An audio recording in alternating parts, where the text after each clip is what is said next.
देखी भैया एक लाचार बिचारी आश्विन के महीना आ गइल बा, नवरात्र चढ़ गइल बा। माई से कैसे उपहार लगावतिया कि हे दुर्गा मैया कैसे हमर नवरात्र कटी। कौना भाव में बिचारिया भागन माई से रजा करती।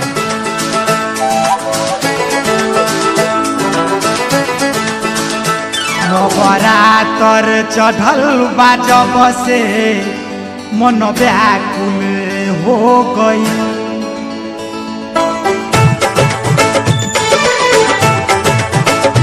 नवरात्र चढ़ल बा जब से मन व्याकुल हो गई। नवरात्र चढ़ल बा जब से मन व्याकुल हो गई।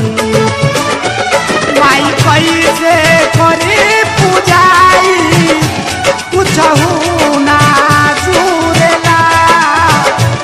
माई कैसे करी पूजाई कुछ ना जुरेला। नवरात्र चढ़ल बा जब से मन व्याकुल हो गई। नवरात्र चढ़ल बा जब से मन व्याकुल हो गई।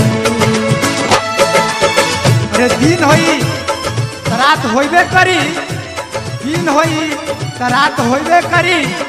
माई के कृपा रही तो जय जयकार होइबे करी। जय हो दुर्गा मैया, जय हो।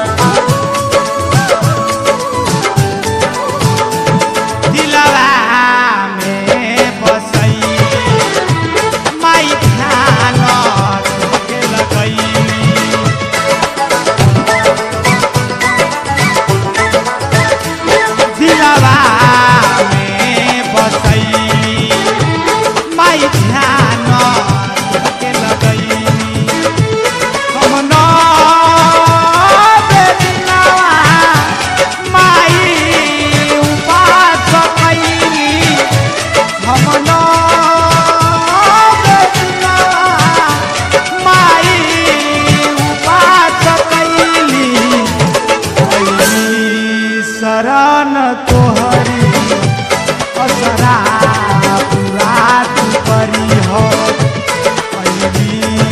शरण तोहरी असरा पूरा तू करी हो।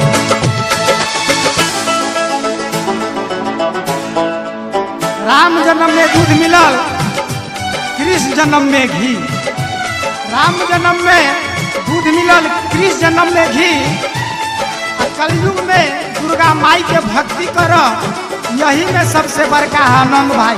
प्रेम से बोली दुर्गा माई की जय हो, जय हो दुर्गा माई की जय हो।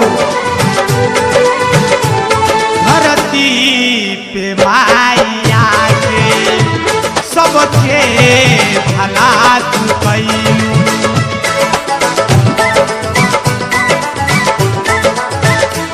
धरती पे माई आके सबके भला तू कैलू। सतन बिहारी माई तोहके भजन गइले। सतन बिहारी माई तोहके भजन गइले। तोहरा शिवा माई दुनिया में केहू नइखे। नवरात्र चढ़ल बा जब से मन व्याकुल